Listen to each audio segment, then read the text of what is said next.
ఒక చిన్న మాట వింటారా? నా చేతిలో 500 నోట్స్ ఉన్నాయి. ఇది ఒరిజినల్, ఇది డూప్లికేట్.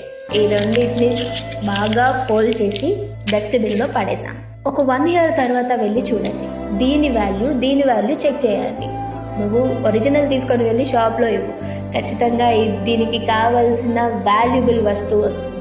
ఇది తీసుకొని వెళ్ళు, వస్తుందా? రాదు. వై? బికాస్ వాల్యుబుల్ అయిన థింగ్ 1 year అయినా 10 years అయినా అదే విధంగా దాని వాల్యూ ఉంచుకుంటుంది.